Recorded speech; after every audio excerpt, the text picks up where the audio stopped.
점심 메뉴를 고르던 중 울린 출동 요청.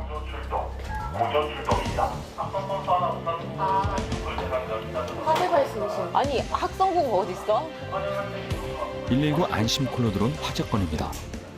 다녀오겠습니다. 취약계층이 집안에 설치한 감지기가 화재 위험을 감지하면서 자동으로 신고한 상황인데요.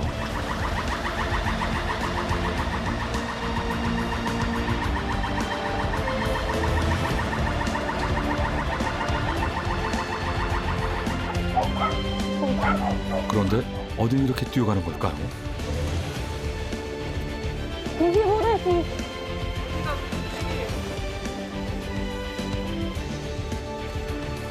여기 아니에요? 앞에요? 여기 아니래. 함께 나온 인근 진압대원들도 당황하긴 매한가지. 여기 방금 골목길 있었는데 거기 한 번 더 골목길이 있거든요. 목적지는 분명히 근처인데 완전 미로인데 여기 안에? 번지수 하나로 얽힌 골목돌기를 수차례입니다. 갑자기? 요 앞쪽 여기 어딘 거 같은데? 시간이 흐를수록 마음은 급해집니다. 한 번 더 갔다 와볼게요. 그때 여기! 드디어 찾았습니다. 어르신! 여기 살아요? 여기 사셔? 아니 그 화재 신고해서 그 경보기가 이렇게 양쪽에 달아나가지고 그게 연기가 올라가니까 막 잠깐 내려놓고 그래가지고 주방이 어디에 주방에? 주방이요 저쪽에 여기 가스레인지 보고 여기도 있고 저쪽으로 일로 들어가면 되나요? 어떻게 들어가야 되지? 들어가셔야 돼요. 반일을 하다 들어오셨다는 할머니. 그런데 대체 어디서 연기가 피어오른 걸까요? 저거 할머니 이거 태운 거예요? 이거 태운 거예요? 그게 누렇더라고요. 고구마예요? 네, 고구마. 그 바닥. 많이 탔네 어머니. 네 건망증이 있어가지고 저거 못 먹지 뭐 내버려야지. 가스레인지 조심하셔야 돼. 저기 아드님한테 그거 가스 차단기 그거 하나 설치해 달라고 그러놨어요. 차단기. 차단기. 예 차단기 원래 해서 근데 아니. 아까워서 안 샀잖아. 그래도 해달라고. 가스 차단기 그래도. 타버리면 어떡해? 아유 죄송해요. 오늘 이 정도에서 끝나기 다행인데 이게 또 커질 수가 있거든요. 가스레인지 잘 봐주세요, 어머니. 저희는 들어가도 될까? 네 고맙습니다. 차단기. 다행히 큰 사고 없이 끝난 출동이라 웃으며 상황을 마무리하는데요. 죄송하고 고맙습니다. 이런 수정 케이스가 많은데. 네, 이런 어르신들 건망증. 와, 진짜 깜짝 놀랐어요. 완전 벌집이어가지고. 미로예요, 미로. 집 찾는 것도 힘든데 밤에 만약에 걸렸으면 더 힘들었을 것 같아요. 그니까요. 보이지도 않으니까. 아버지들도 찾아가는 게 잘 안 나와가지고. 그거에서. 위성지도 보면서 그냥 대충 위성지도로요? 네. 그러니까 짐작하고 와야 되는 방법밖에 없어요. 우리 차량 NDT도 그냥 큰 길에서 끝났더라고요. 구체적으로는 안 나오는 거예요. 가족분들이나 뭐 보호자분들이랑 같이 있으면 방금 같은 이런 냄비 태우는 일은 없었을 텐데 좀 보면 좀 속상하죠. 종종 있는 일이라지만 이럴 땐 마음이 꽤 착잡합니다.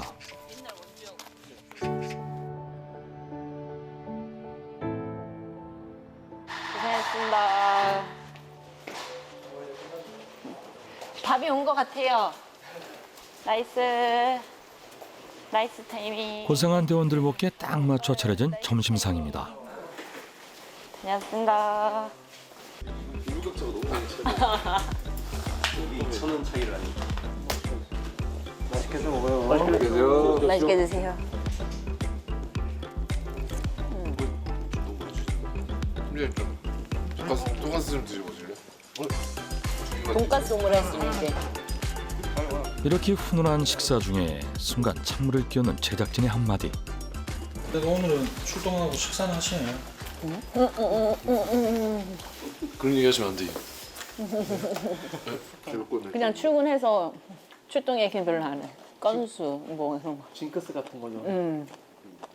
출동이 적다 그러면 꼭 바로 출동이 걸리는 경우가 많아서 저희 소방에서는 좀 약간 금지어로 그렇게 하고 있습니다. 순간 정적. 왜 하필 징크스를 건드렸을까요? 국토면 출동이 별로 없네 이러면 이제 바로 출동이 많아지고, 그리고 구급 때는 뭐 먹을래 했더니 저는 뭐 라면 먹을래요, 짜장면 먹을래 했더니 면을 먹는다고. 이제 면 먹으면 이제 바로 걸리고. 면이요? 불잖아요.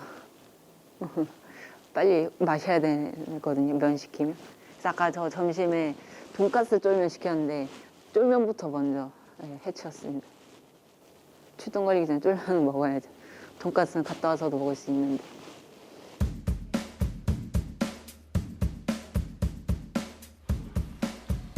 점심 식사 후 소희 씨가 구급차에서 뭔가 살피고 있는데요.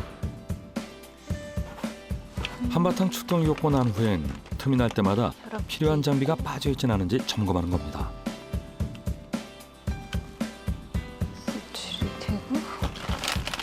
그러고 보니 구급차는 어떤 장비들이 있는지 궁금한데요. 소희 씨, 뭔가 특별한 게 있나요? 구급차에서 분만을 하시려고 하는 경우가 있어요. 왜냐하면 이제 응급실에서나 산부인과가 없는 지역들이 있거든요. 특히 강원도는. 강원도에는 산부인과가 없는 지역들이 많아요. 분만 취약지에 특화된 현장 대응 시스템이라고 합니다. 이렇게 가방에는 출산할 때 필요한 응급 장비들이 아주 꼼꼼히 들어있는데요. 그럼 이 장비들로 직접 분만을 한다는 건데 탯줄도 직접 자르는 건가요? 네, 이렇게 이제 겸자라든지 이제 이게 겸자라고 하는데 이제 탯줄을 결찰할 때 이제 하는 거죠. 이 상태에서 결찰을 해놓고 이제 가운데를 자르는 거거든요. 이렇게 겸자를 활용할 수도 있고 요즘은 요거를 많이 써요. 빨래 집게 같이 생겼는데 이걸 여기서 꽉 누르면 딱 찝혀요. 이 구급차가 임시 분만실이 된다는 거네요. 그런데 구급대원이 응급 분만 같은 의료 처치를 할 수 있는 건가요? 저희는 특별구급대거든요. 그래서 일반 구급대와 달리 특별구급대에만 있는 게 이런 약물 전문 처치를 할 수 있는 이게 이제 에피네프린이라고 하는데요. 심정지 환자들은 이제 심장이 멈춰 있다 보니까 심장에 이제 근육 수축력을 올릴 수 있는 약물입니다. 어쩔 수 없이 만나게 되는 삶과 죽음의 순간. 그 긴박한 순간을 오롯이 마주하는 공간이 구급차입니다. 저에게 이 구급차는 어떻게 보면 소방관 신소희가 좀 더 성장할 수 있는 곳이고 환자분들, 보호자분들에게는 이 구급차가 좀 신뢰하고 믿을 수 있는 이 정도면 이제, 달리는 병원 정도 되지 않나. 우리를 믿고 맡길 수 있는 그런 장소가 될 수 있도록 좀 열심히 노력하겠습니다. 구급출동입니다. 오후에 정적을 끄는 출동 알림. 스피커의 딸깍 소리만 들어도 본능적으로 몸이 움직입니다. 도움이 필요한 위급한 순간, 그 어디든 달려나갈 준비를 하는 이들. 소희 씨는 또다시 현장을 향해 출동합니다.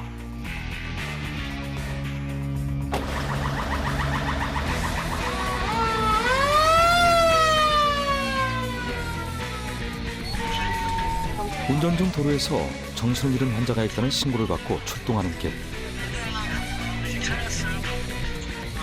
환자의 상태를 전혀 예측하지 못하는 상황인데요. 운전자분이 이분이에요?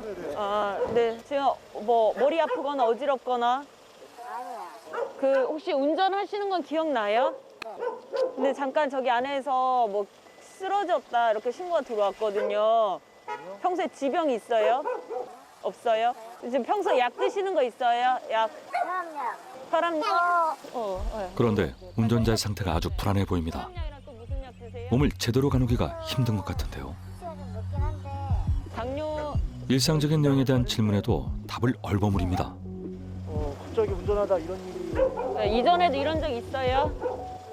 이렇게 운전하다 기억 잃고? 넘어지실까봐.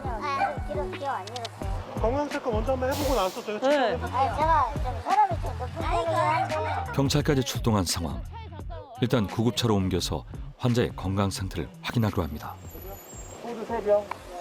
병원 가서 피 검사랑 엑스레이랑 CT 머리 쪽에 관련돼서 좀 찍어보는 게 왜 그런 건지 알아야지 이제 치료를 할 수 있잖아요. 문제가 생겼다면. 네, 그래서 지금 저희랑 같이 그 치료할 돈 없는데 그 뭐 병원 안 가실 거예요? 치료 받는다는 취지는 참 좋은데 이 환자분 말 못할 다른 이유가 있어 보입니다. 측정할 거 하시고 나중에 그렇게 해보시죠. 네, 일단 내리세요. 네. 내리시고 건강상의 문제만은 아닌 것 같은데요. 주유소 직원분 말에 의하면 차이게 지나가다가 멈춰가지고 뒤에 차가 가니까 졸고 있었어요. 아, 졸고 있었다고? 아니 근데 술 냄새 엄청나요. 그냥 푸시면 돼요. 네. 자, 그만할 때가 불어보세요. 자, 보세요. 더더더더더더더더더더더더더 다시 확인하세요. 역시나 추측대로 혈중 알코올 농도가 높습니다. 연마 정지 수치 나왔습니다. 뜻밖의 상황에 생각이 많아지는 소희 씨. 하지만 음주 수치만을 보고 환자를 그냥 둘 수는 없습니다. 네, 진료 안 보셔도 되고 보셔도 되고 경찰이랑 별개예요. 원하지 않습니다. 먼저 써주시고. 네, 선생님 이제 저희랑 이제 얘기를 해야 되는데 저희가 여기서 계속 뭐 기다릴 수는 없어서 네, 그게 주무셨는지 아니면 머리에 문제가 있어서 그랬는지는 검사를 해봐야 되는데 검사를 할지 안 할지만 얘기해 주시면 돼요. 저희랑. 저희는 진단 못 내드려요. 진단을 내려달라는 게 아니라 진단을 받아봤으면 좋겠다. 환자의 요청으로 병원이 son 결정. 음주운전에 관련한 처리는 병원 검사와는 별개로 경찰에 인계됩니다. 우선 환자의 기본 정보를 확보하는 동안 이송이 가능한 병원을 찾습니다. 구급대원인 소희 씨는 음주의 시시비비를 가리는 것 이전에 혹시 모를 환자의 건강 상태를 걱정할 수밖에 없습니다. 환자를 무사히 병원에 인계하고 상황 종료. 선생님 만나 뵙고 그리고 화장실 가셔요. 들어오세요. 한편으론 음주운전으로 인한 더 큰 사고가 없어 다행입니다. 음주요? 많죠 뭐. 근데 도로에서 잘 정도면 와, 차를 끌고 나오면 안 되는 거 아닌가? 사람 칠 수도 있잖아요. 혹시나 이렇게 자다가 엑셀 이렇게 밟아버리면 사고 날 수도 있는데. 오늘 소희 씨가 근무하는 우산 119 안전센터가 유난히 바쁩니다. 연이어 발생한 출동 요청에 급히 이동 중인데요. 가정집에서 발생한 폭행 사고라는데 이번에도 역시 수리 문제입니다. 심지어 대원들에게 전달된 현장 상황도 예사롭지 않은데요.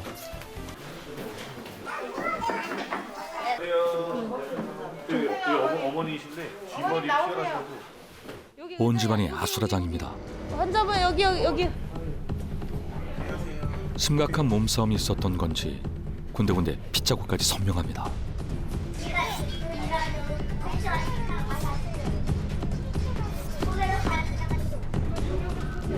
여기 앉아보세요 한번. 네. 한번 봐볼게요. 머리 좀. 두 분이 다투셨나요? 환자의 두피가 길게 찢어져 상처가 심각한데요. 조금 뻑뻑 닦아볼게요. 여기는 피떡이진 것 같은데. 심지어 환자가 술에 만취한 상황이라 정확한 의사소통조차 힘든 상황입니다. 병원 가시죠. 아니 병원 가서. 아이씨, 금방 가서 와요. 내가 보자. 아이씨, 가만 있어. 아니, 병원 안 가세요? 아니 괜찮아요. 꼬매야 되는 상처라서. 안 가세요. 왜 안 가요? 왜? 왜 안 가요? 모르시겠지? 아니야, 이 염증 생겨요. 그렇지. 가요. 병원에서 제대로 된 치료를 받기 위해 어떻게든 환자가 병원을 가도록 설득합니다. 수차례 실랑이가 오가는데요. 병원 이송은 절대적으로 본인이나 보호자의 동의가 필요하기 때문이죠. 먼 길 왔으니까 잠바이. 나는 선바이 가자고. 선바이가. 알았습니다. 알고 있다고. 아니 약은 병원 갔다 와서 드세요. 설득 끝에 겨우 집을 나섭니다. 이렇게 술을 마셨거나 본인의 고집으로 구급대원의 애를 태우는 경우는 종종 있습니다. 그럴 때마다 고생하는 것도 구급대원들이죠. 무사히 응급실에 도착했지만 끝이 아닙니다. 병상이 나지 않아 한참을 대기하고서야 환자를 인계하고 상황이 끝났는데요. 센터로 복귀하는 길.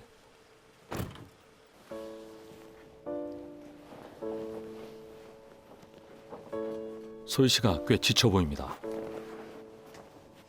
세상 사람들 모두 정답을 알긴 할까 힘든 일을 어떻게 다쳤는지도 술을 마셔서 모르는 거고 아픈지도 모르는 거고 이제 나중에 술 깨고 보면 또 엄청 아프고 혹시나 이제 머리 안쪽으로도 출혈이 있을까 봐 해서 좀 가장 안 좋은 걸 생각을 해서 이송을 하는 편이죠. 의무는 아니고 그냥 책임이 꼭 굳이 뭐 그렇게 달래고 해야 된다 해서 할 필요는 사실 없는데 그래도 치료를 받아야 되는 상처니까 그렇게 해야죠. 수고했어 오늘도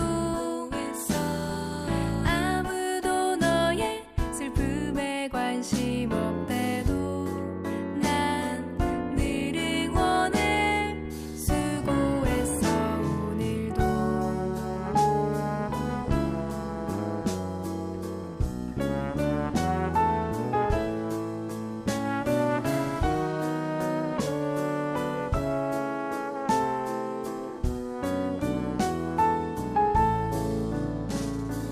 빛이 있다고 분명히 있다고 믿었던 길마저 흐릿해져 점점 더 나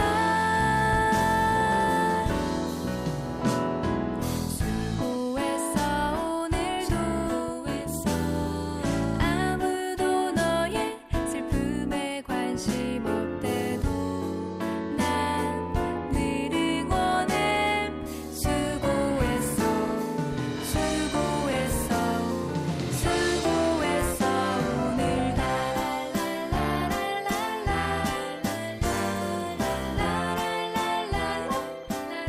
장거리 출동도 좀 많았고 해서 진이 좀 많이 빠지는 하루인데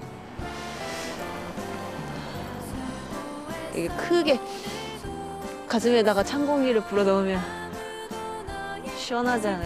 슬픔에 관심 없대